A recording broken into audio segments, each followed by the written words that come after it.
sino yung na-wash out yung tulay, nagiba yung kalsada, no? At para precise ang intervention, sino ang uunahin natin, no? Aling barangay ang na-isolate? Dahil pag na-isolate, gutom yan. Hindi naman pwedeng paghintayin na, o nagugutom kayo, the whole barangay, no? Next week na namin kayo mapupuntahan. Hindi pwedeng maghintay. Your thoughts on the Vice President's pending impeachment? And if you become senator, what do you think what direction do you think you will be taking? And just on your own, without having to rely on your colleagues. Okay. Hindi man ako abogado. Impeachment is a political process with legal dimensions and components. No? How I will vote will be decided by the information I will get if and when I become a senator and become part of an impeachment court. No? Pero let me start from what no less than the president now said. Sabi niya, that's a waste of time and resources. It might be a distraction. So I agree. Kalagitnaan tayo ng election, we should be examining platforms and programs from the candidates at national and local level who are presenting themselves to get a mandate from the Filipino people. Now, but if you look at impeachment, both as a political and a legal process, how does it serve the public interest? How does it address fundamental problems? Tama ba yung sinabi ni President? It's a distraction, waste of resources. Dapat ina-examine natin yung mga plataforma at programa. Pero yung how I will vote will be decided by the process itself. If and when I am able to be entrusted with a mandate to serve as senator, and when it happens. Pero napansin ko, Attorney Trixie, pinorward na yung articles, impeach na si Vice President. Na-forward na yung articles of impeachment. Yes. Yung Senado naman, I cannot superimpose my individual judgment over the call of the majority of the senators, whom the Senate President speaks for. We'll talk about how even your rebelliousness has its place in current Philippine political situation. But you mentioned information. You were the DICT secretary under President Rodrigo Duterte. Could you tell our viewers what you think you accomplished during your term as the first? I understand you're the first secretary of the DICT. Hindi po, Attorney Trixie. Sa ating mga kabayan, I was probably the third or the fourth. It was when I took over the youngest department.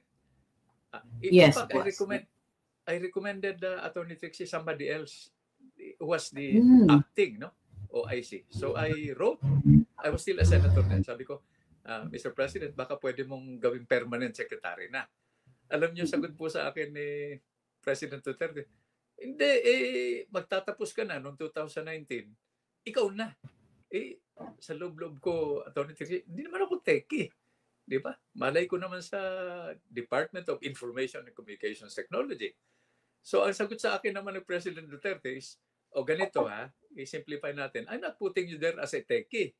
If I needed a techie there, I was second guessing him, I'd put somebody who's a doctor in information and communication technology. I'm putting you there as a manager. Di ba? Sabi sa akin, ito ang mission mo. Former colonel, former rebel, former senator. Connect government to other governments, domestic and global. Connect government to business for productivity. Connect government to the Filipino citizenry and connect everybody to each other. So ang mission ko is connectivity. At he pushed the envelope sa board. Sabi niya sa akin, do this faster, and cheaper, if not free. So connect. Gamit ka ng tower, ng cable, ng satellite. That was my simple mandate. So I assembled a team of the best and the brightest, a legal team and a technical team. Manager lang ako I knew my limitations, But I was also, if I could manage, armed men in combat, I could probably manage a department, like the Department of Information Communication Technology. So I told them, ganito, ito ang mandate natin kay Presidente. No? This is our mandate, Department of Information and Communications Technology. I told my team, ito ang guidance ko sa inyo. No? If something goes right and we are able to connect yung mission natin, no? Then you take credit. You are young people. Some of you might have careers in politics later on. You use this in your resume. Pag something goes wrong, you point to me para ako yung tanggalin sa pwesto. Diba? O ako ang magre-resign pag hindi ko kaya yung kahihiyan dahil we fade in our mandate. So what did we do?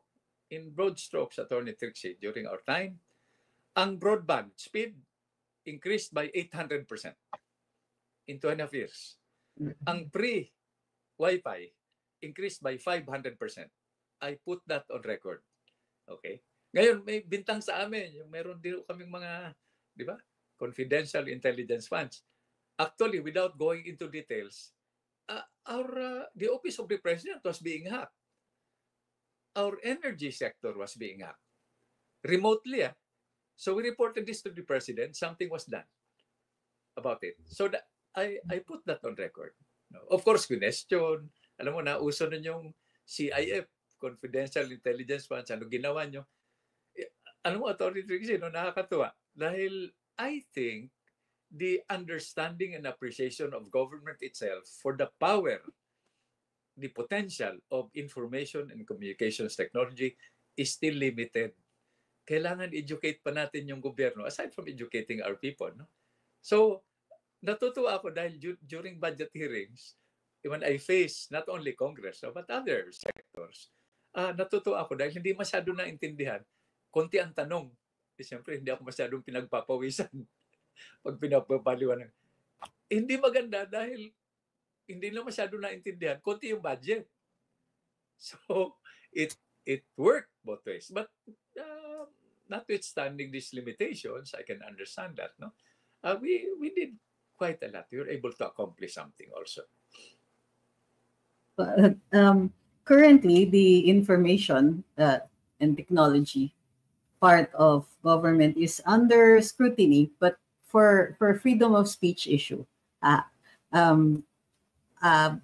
this might be a little, how do you call this? It might hit me close to home because Congress issued summons for influencers and would like to create a regulatory framework for social media.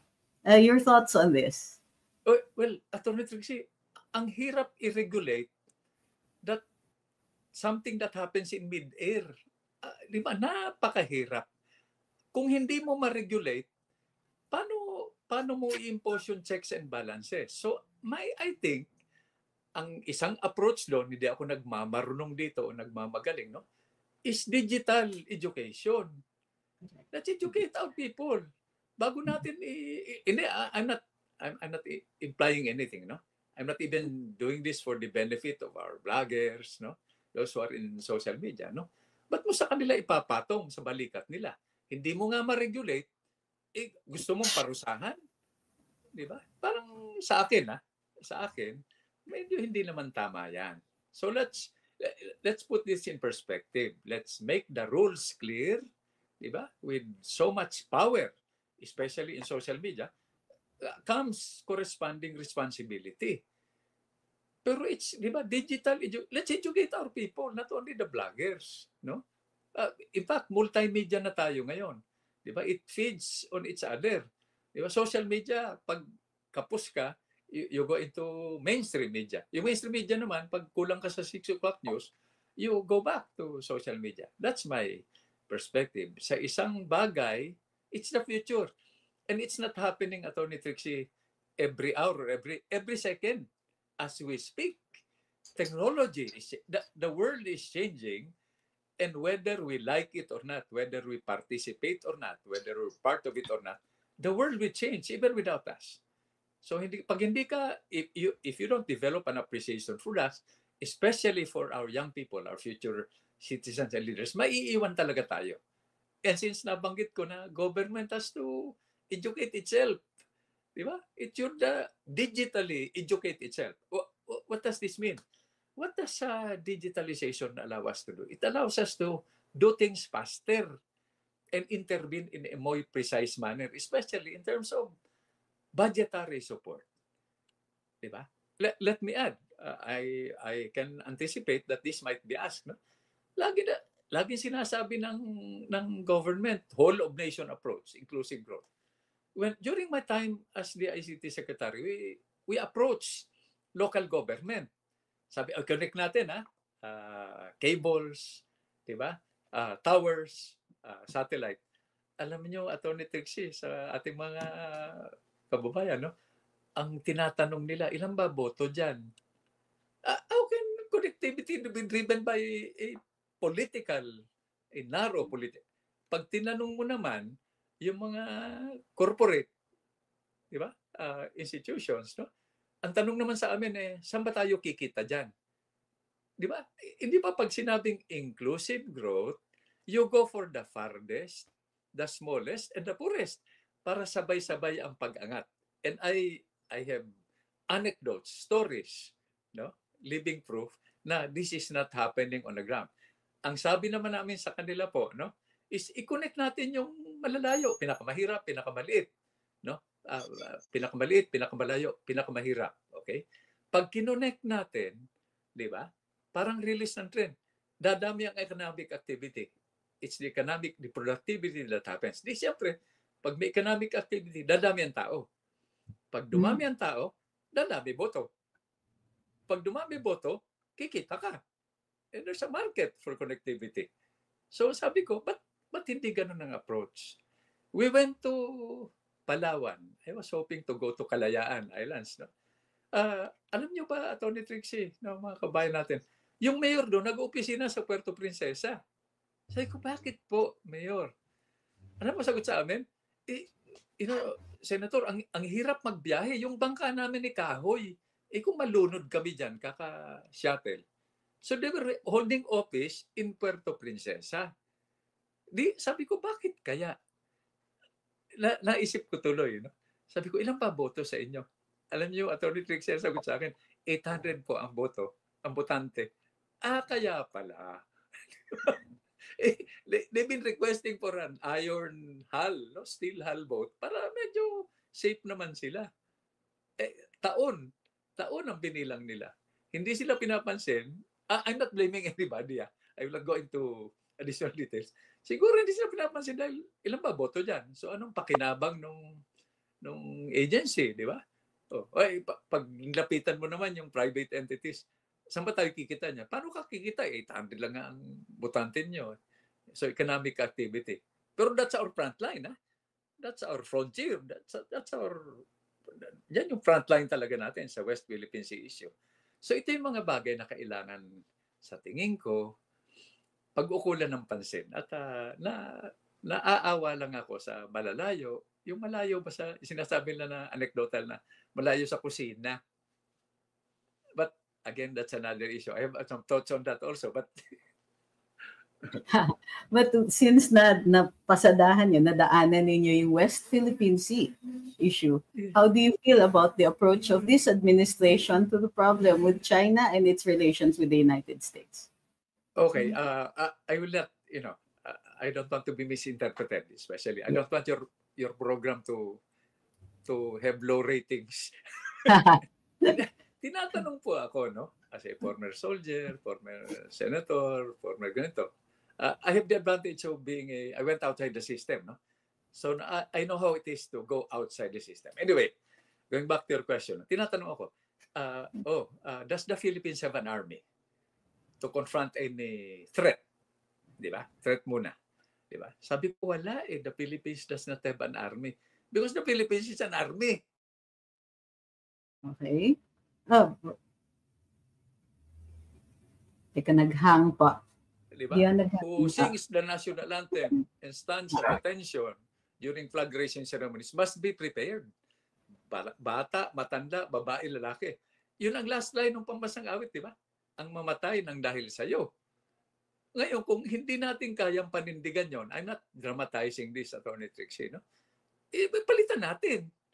yung linyang yun dahil pinapakanta natin sa mga estudyante, kabataan, di ba? Bago magsimula yung sine, sa sinehan, yung stand at attention. Kung hindi natin kayang panindigan yan, abay, palitan natin. Di ba? Okay, that's going over the top. Pero tinatanong ako, sa tingin mo, lulusubin tayo ng mga threat sa atin? Sabi ko, hindi siguro. Bakit naman? Paano nandito na sila eh? sa loob ng bansa. Tingnan mo yung puwit ng baso, made in, di ba? But ang problema, Atty. Trixie, and I want to add this perspective, lagi tayong kinakaon sa pro-anti. Pro-China, anti-China, pro-US, anti-US, di ba? Now, you scale it up or down. Pro-BBM, anti-BBM. Pro-PRRD, anti-PRRD. Bihira kong marinig yung pro-Pilipino.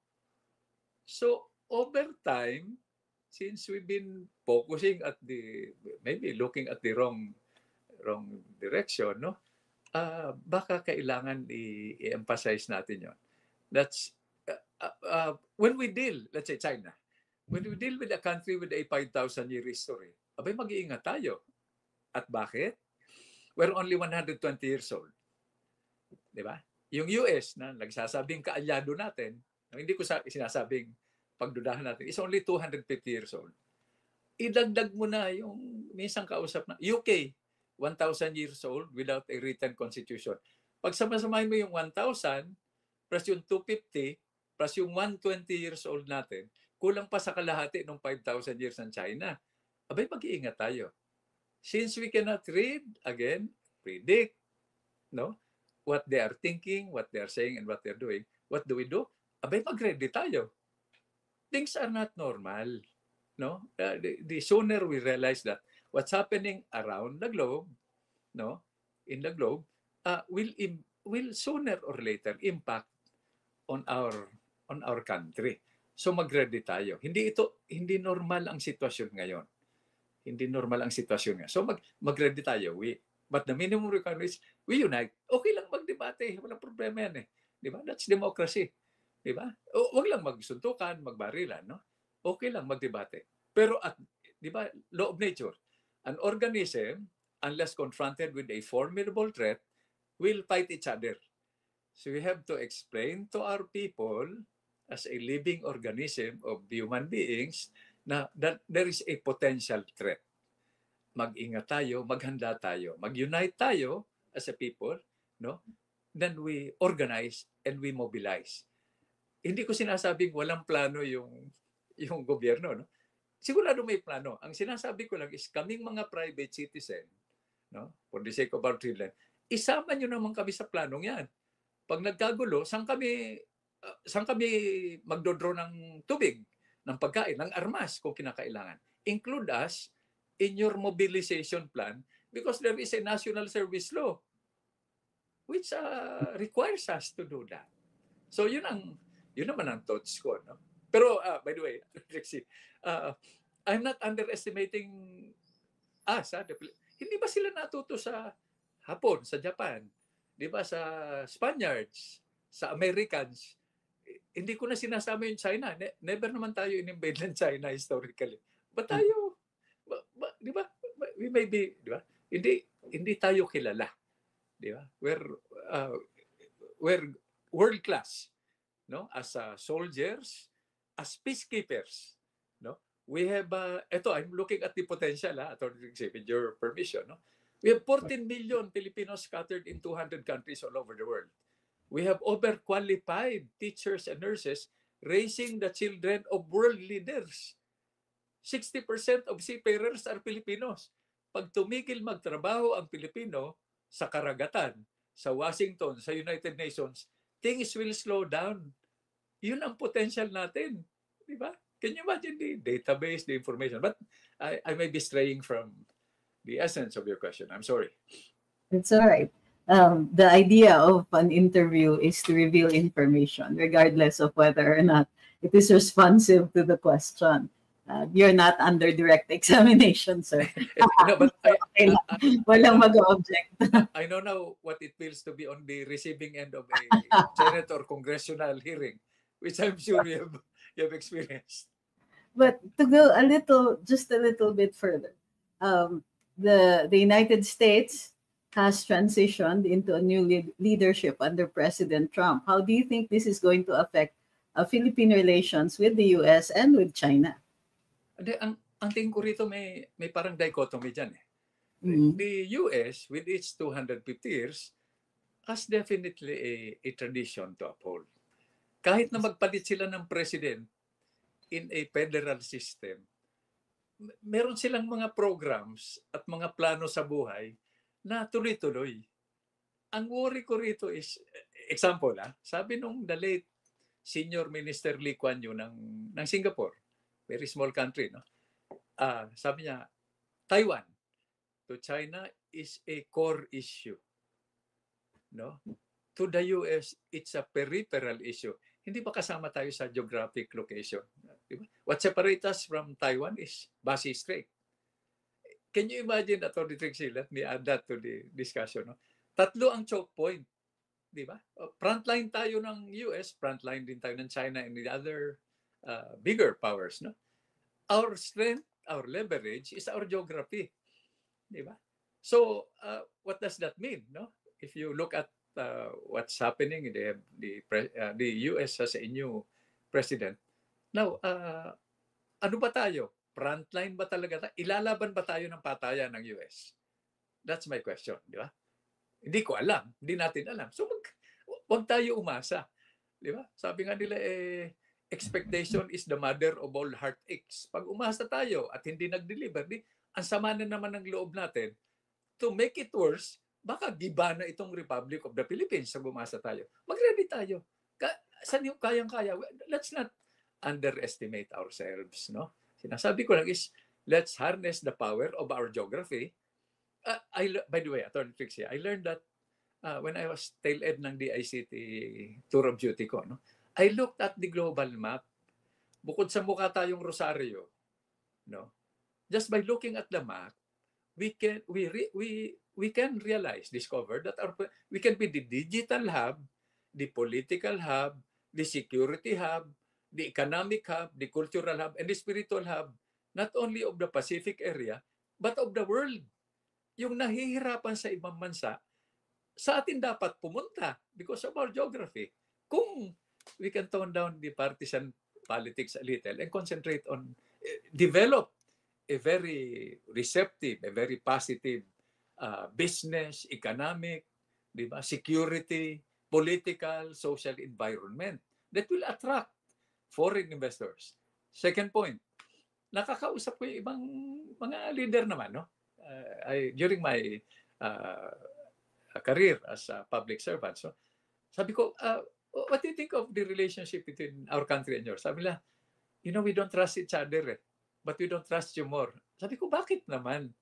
Sabi niya, kayo kasi, new president, new medium-term something, medium-term program, new mayor, new governor, new senate, new barangay captain.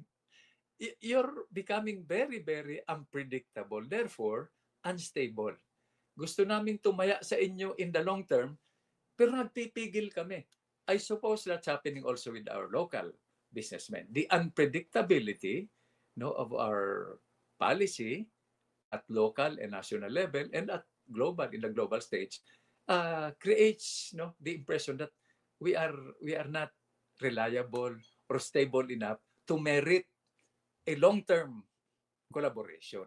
So yun ang iniisip ko. Siguro, if we set, by the way, let me add, we examined the 11 flagship programs of President Marcos Sr. Okay. And then, the vision of Ninoy Aquino. Ninoy Aquino, di ba? Okay. So, two personalities diametrically opposed politically, sharing the same vision. Can you imagine the political capital na yung puhunan natin? Ito talagang at odds politically. Diba? It created a lot of, divisiveness in our country. Pero sharing the same vision for our people. Nanghihinayang lang po ako. That's, these are my thoughts. Yeah. Oh, since we're on thoughts, thank you very much. The thing about Marcos and Aquino sharing political insights is Mm. okay, interesting. While we're at it, what are your thoughts on the vice president's pending impeachment? And if you become senator, what do you think you're going to, what direction do you think you will be taking? And just on your own without having to rely on your colleagues. Okay, hindi man ako abogado. Impeachment is a political process Yes, with it is. legal dimensions and components. No, uh, how I will vote will be decided by the information I will get if Mm. and when I become a senator and become part of an impeachment court. No, pero let me start from what no less than the president now. I said, sabi niya, that's a waste of time and resources. It might be a distraction. So I agree. Kalagitnaan tayo ng election, we should be examining no platforms and programs from the candidates at national and local level who are presenting themselves no to get a mandate from the Filipino people. Now, but if you look at impeachment, both as a political and a legal process, how does it serve the public interest? How does it address fundamental problems? Tama ba yung sinabi ni President? It's a distraction, waste of resources. Dapat ina-examine natin yung mga plataforma at programa. Pero yung how I will vote will be decided by the process itself. If and when I am able to be entrusted with a mandate to serve as senator, and when it happens. Pero napansin ko, no, Attorney Trixie, pinorward na yung articles, impeach na si Vice President. Na-forward na yung articles of impeachment. Yes. Yung Senado naman, I cannot superimpose my individual judgment over the call of the majority of the senators, no? Na whom the Senate President speaks for.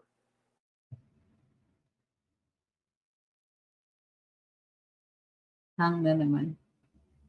Hope it will not be decided on the basis of partisan concerns. Di ba? Ano ba ito? Iwas pusoy ba ito? Ano ba ito? Second, I cannot impose my judgment over the judgment call of the majority of 300 congressmen. Di ba? I suppose, alam nila yung ginagawa nila, no? But, ang audience talaga natin dito sa impeachment, hindi naman yung isa't isa. It's the Filipino people. They will be asking questions. Ano ba yan? Ano ba yung ginagawa nyo? Di ba? And accountable tayong lahat. Lalo na yung sitting congressmen and senators sa Filipino people. Teka muna, nasan dyan sa equation na yan yung food gugutom kami. Food, clothing, shelter, health, education, and information, no? Where does that come in sa impeachment? These are questions that I will not even dare answer. Pero let me add this also, no? It's a threshold issue.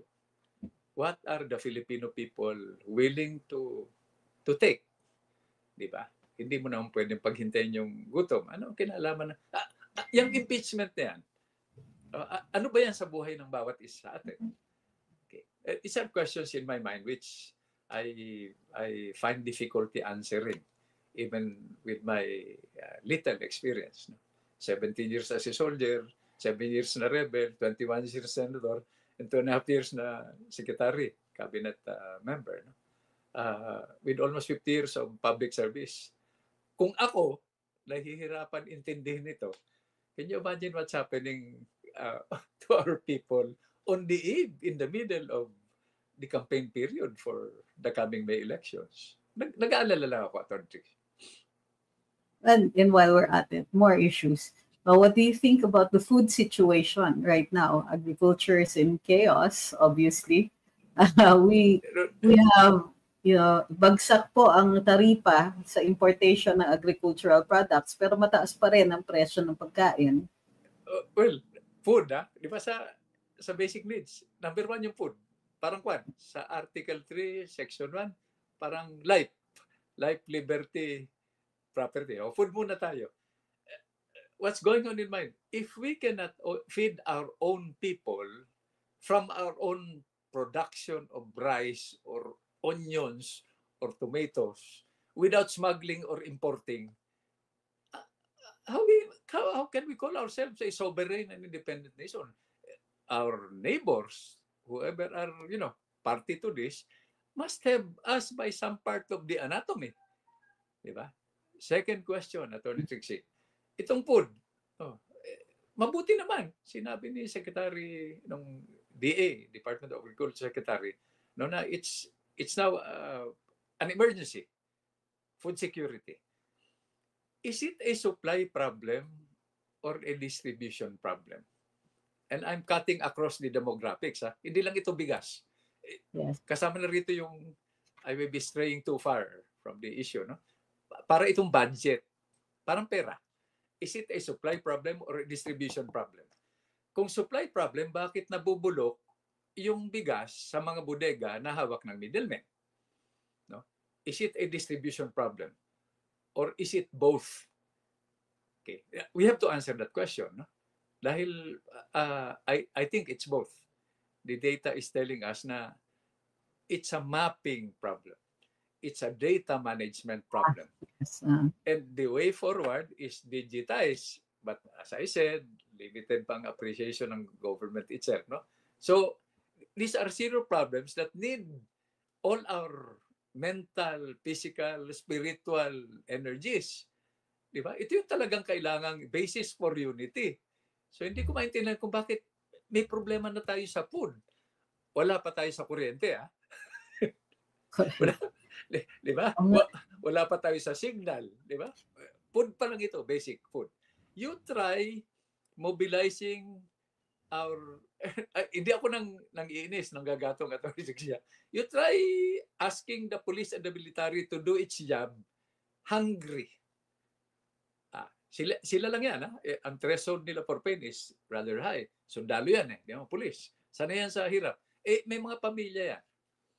Okay? So food, balik tayo sa food.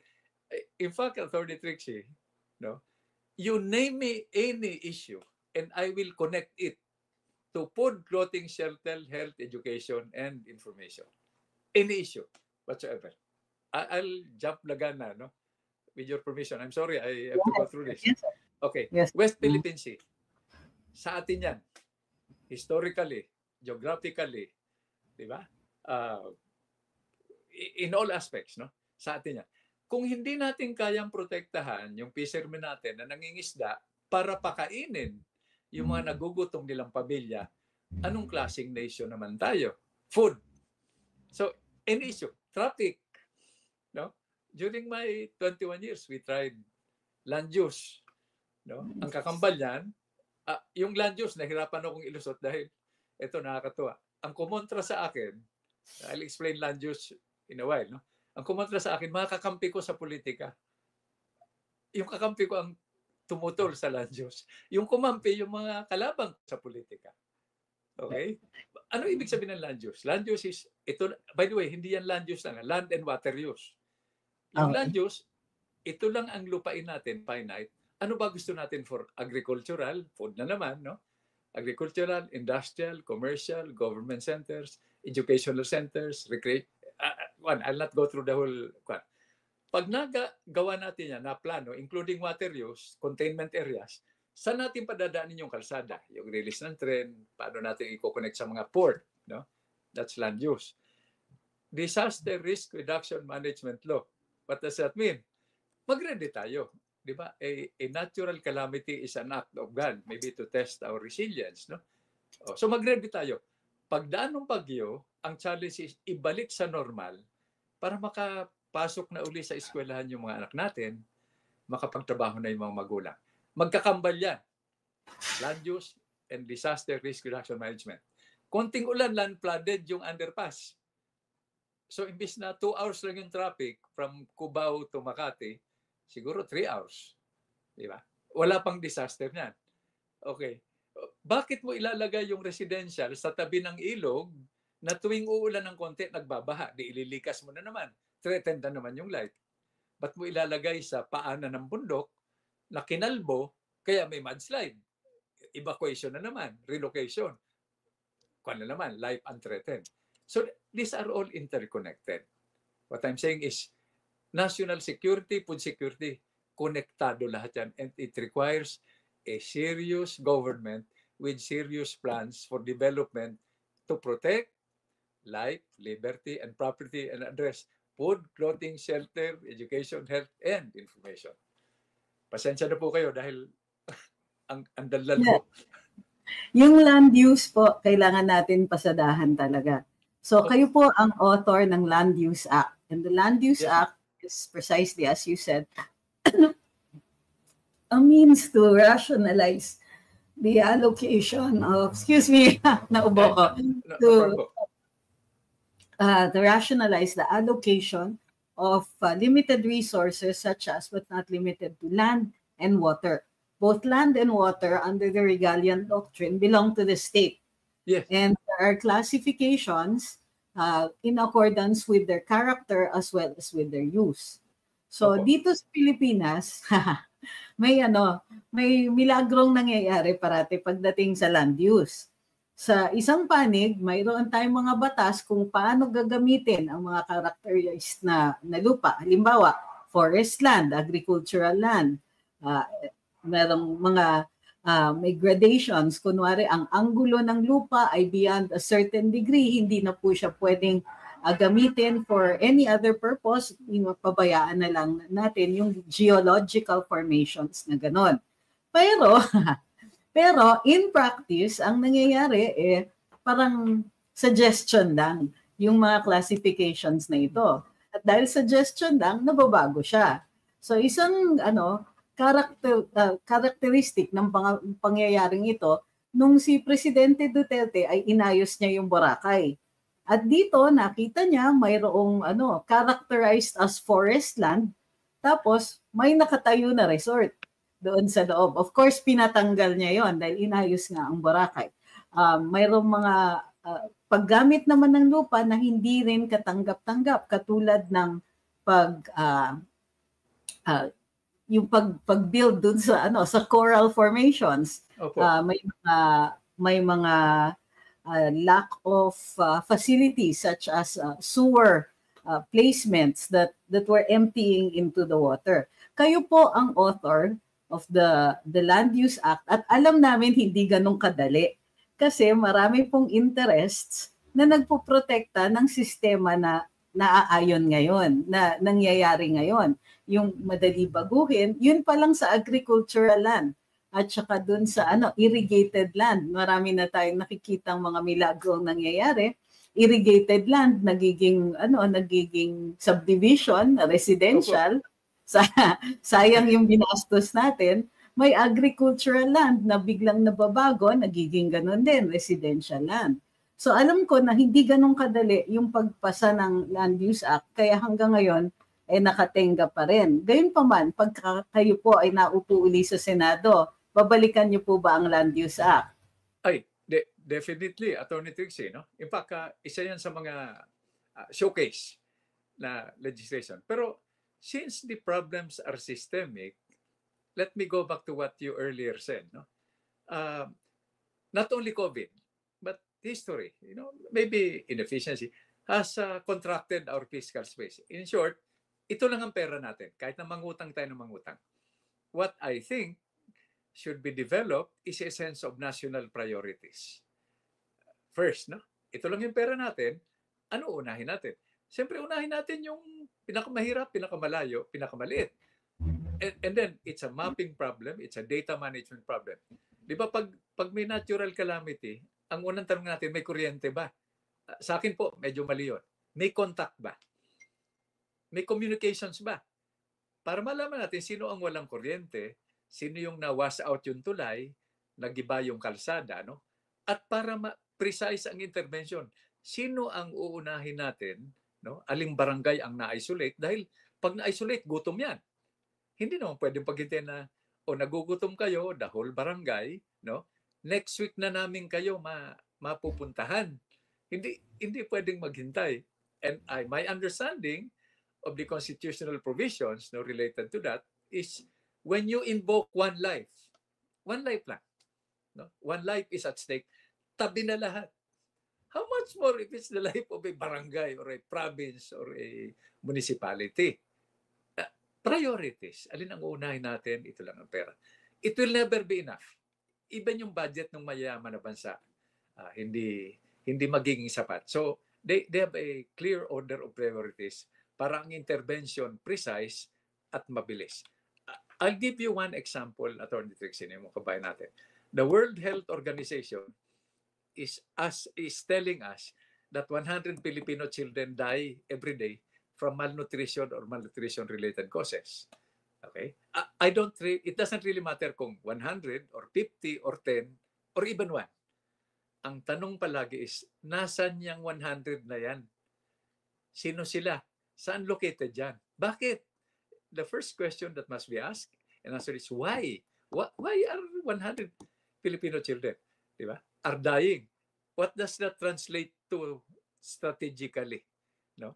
Ibig sabihin, kung malnutrition, malnourished, yung ages 0 to 6, nasa sinapupunan pa nung mami hanggang 6, hindi natin napakain ng maayos siya. We are raising a new generation of stunted Filipinos. Kung isa dyan maging presidente o maging senador, may problema tayo. Paano naman kahit na breastfeeding, kung yung nanay mismo malnourished, bakit malnourished? Nawalan ng trabaho yung jeepney driver na asawa. So my point really is interconnected na to. Now let me relate it to land use. Diba? Umaasa tayo sa land use sa zoning ordinances. That cannot be. We are an archipelago. It must be driven by centralized planning and decentralized execution. Yung sitwasyon sa Bicol, baka iba sa sitwasyon sa Zamboanga Peninsula. That's again a mapping and data management problem para intervention will be precise and fast. So these are the dimensions that we have to consider when we plan, no? Not only during emergencies but during normal times. Now, let me add this. I just thought about it a while ago. Every 30 years, Attorney Trixie, and I'm sure you are aware of this, every 30 years, our population doubles. We should have, noong 1986, 55 billion lang tayo. Ngayon, 120 billion na. Ibig sabihin yan, the requirement for food, assuming things were normal 30 years ago, no, now doubles. The requirement for roads, for basic government services, di ba? For basic needs, has doubled. Now, the question is, did we proactively, naisip ba natin ito 30 years ago? Iniisip ba natin ito ngayon? Dahil after 30 years, magdodoble na naman. Bakit may traffic? Okay, let me relate. Dati ako pong chairman ng Senate Committee on Urban Planning, Housing, and Resettlement. The solution is to decongest, spread out the population outside the urban centers. Pero ito ang katanungan.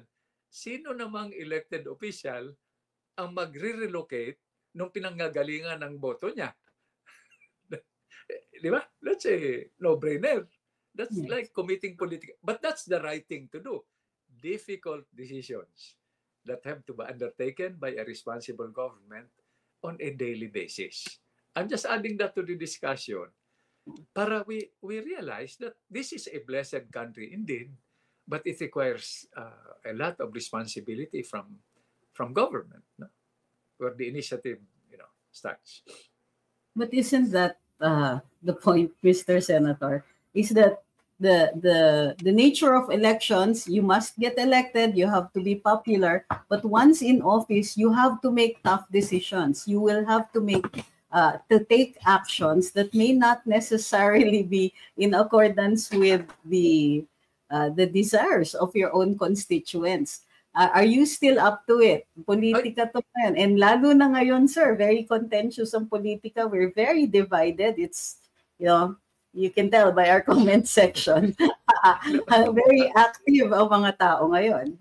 Well, Attorney Trixie, I hope the Filipino people, the electorate, especially our young first-time voters, no, have to be educated that if you look at my history, I do not follow the political calendar.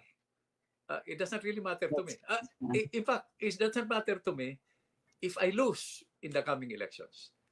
As long as I'm able to develop the opportunity to explain my platforms. Now, if I'm thinking of the highest public interest and willing to put my life on the line, historically, whether I'm a soldier, rebel, senator, or secretary, all in, parang load dito eh. Di ba? I sacrifice my career, my family, my honor. In fact, I never made general eh. I thought that siguro pag I do things according to certain rules, no? Baka naman swerte na ako mag-general. I was dishonorably discharged for not following the political calendar and being a little bit more impatient than the others of my generation. Although I was, modesty aside, the youngest full colonel in military history during the time, as I was the first truly independent senator in Philippine political history to win in national elections, not only once, but 4 times. But that's beside the point. What I'm saying is, kung leader ka, ang gusto ko lang naman malaman ng electorates, I have plans that goes beyond my personal comfort and interest. Now, if you help me by giving me the mandate, then I will deliver. If not, I'll go back to my normal life and then go home na, finally, to 5 grandchildren and 5 children and my in-laws and my wife, no? But how can I go home naman, Attorney Trixie, if you look at my history? How can I go home and sleep soundly if some are left behind? My country is my home. And my people are my family. And hindi ako nang iiwan. Minsan iniiwan ako ng kasamahan ko, yung napapagod, yung alam mo na, di ba? Pero hindi ako iniiwan ng pamilya ko, yung mga tunay kong kaibigan. So I cannot, what I'm trying to do is collectively, hindi tayo nang iiwan. Iniiwan ako, paminsan-minsan, pero that's not an excuse for me na mang-iwan. No? I'll put everything on the line if you entrust me with a mandate. If not, that's your call. Pero I'm telling you, baka kawalan ninyo yan. Lugi kayo. Dahil pinag-uusapan dito, kakayahan at karanasan, yung kapasidad magsakripisyo. Public service Serbisyo, sakripisyo talaga. Kung hindi ka ready magsakripisyo, you have to choose another calling. No? Siguro that's the reason why at first, during my youth, I wanted to become a priest. And then I wanted to become a doctor, economically. Sundalo lang kasi tatay ko eh. So hindi ako pwede mag-doktor, mahal ang tuition eh. So sabi niya, kuha ka ng exam sa academy. That's how I ended up in the military. Yeah. So your platform for the coming elections, should you be elected, what is your priority legislation aside from land use? Because we know you're going back to the Land Use Act. You are, after all, its author. But first, we can trust that you will take it up again should you win in these elections. Is this a firm commitment to the Land Use Act, to passing the Land Use Act? Hindi lang Land Use Act, Attorney Trixie. Okay, To our what are the people. others? Not only to our voters, to our people. No? My platform is security. Security, no, means food security, security in the street, security from crime, harmony in our families, order in the communities, no, cooperation, no, in our barangays, no, inclusive growth for the nation, and security in our shores. I cannot give what we cannot. That's human nature. We cannot give or share what we do not have. No? So I put on the table almost 50 years of public service, 17 years sundalo, 7 years rebelde, 21 years na senador, independent, 2.5 years na, by the way, independent, bakit? Political parties in this country do not exist. Okay? So, 2.5 years na secretary. But my most important qualifications, Attorney Trixie, are I am a good husband. Okay. I am a good father, and I am a super lolo.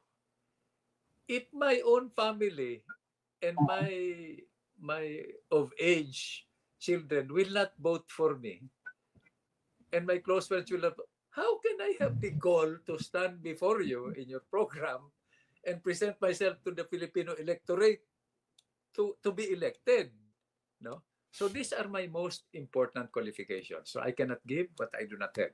I stand on a platform, and that's not only a commitment. I will bet my life on it, as I have done in the past. And I have the scars, the bullet wounds physically, hindi naman ako nasagasaan lang ng tricycle, no?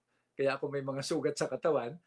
Mga tama ito ng bala ng granada, no? So I'm willing to do what is necessary, not only for my own children and grandchildren, but for children and grandchildren of other Filipinos whom I have promised to serve with integrity, with honesty, with dedicated public service. No?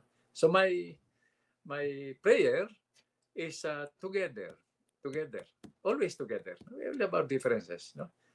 One flag, under one flag, one people, one nation. Together, we must continue to dream hard, no, pray hard, and work hard. On that note, thank you very much, Senator, and former Senator, former Secretary Gringo Honasan. We have time for one last exhortation. Any thoughts, any message to our viewers right now? Well, Attorney Trixie, no, sa mga kabayan natin, especially our young people, our children, are our most precious, strategic, and renewable resource. They are my primary audience. And I discovered that they are much better than us. They're much better than us, technically, politically. Yun lang, I asked some young people, how old ka na ba? Anak, sabi sa akin, 30 years old, 20 years old. Sabi ko, if you subtract, I have been 20 or 30, you have not yet been my age, no? I'm not putting on record my exact age. Nahiya ako ng konti. Baka sabihin, ba't mo gusto bumalik sa Senado? The difference is what I'm sharing with you. If you connect yung karanasan at kakayahan and capacity to serve with the energy, no, with the access to information of our next generation of citizens and leaders, what you have, the end result, the product, is good, dedicated, honest public service. That is my prayer. This is such a beautiful country. We are blessed. We are an archipelago. But maybe God said, nakakahiya naman sa mga karating bansa ninyo. So what we'll do, no? Blessed nga kayo, ang swerte ninyo. All you have to do as a people is wake up every morning and continue breathing. The economy is moving from 6 to 8%. Ang challenge sa ating lahat, not only to government, is to allow this trickle-down effect. Maramdaman ito ng kumakain. Mga kabayan natin na kumakain sa basurahan. Okay? That's the challenge, inclusive growth. But, sabi siguro ng Panginoon, Attorney Trixie, no? Is, sobrang naman kayong ka-blessed. So, what we'll do, para hindi magselos yung mga neighboring countries nyo, is, I will put you in the ring of fire. In the World Risk Index, number 1 kayo. No? Kasama ni dyan yung India at Indonesia. At pag may bagyo na galing sa Pacific, kayo ang welcoming committee. Para fair is fair. But this is still a beautiful country. I cannot imagine of looking for another country. So God bless us all. No? Again, together, dream hard, pray hard, and work hard. Maraming salamat po. Thank you very much, Candidate Gringo Honasan for Senator 2025 elections. Thank you very much, sir. So, salamat po. Thank you.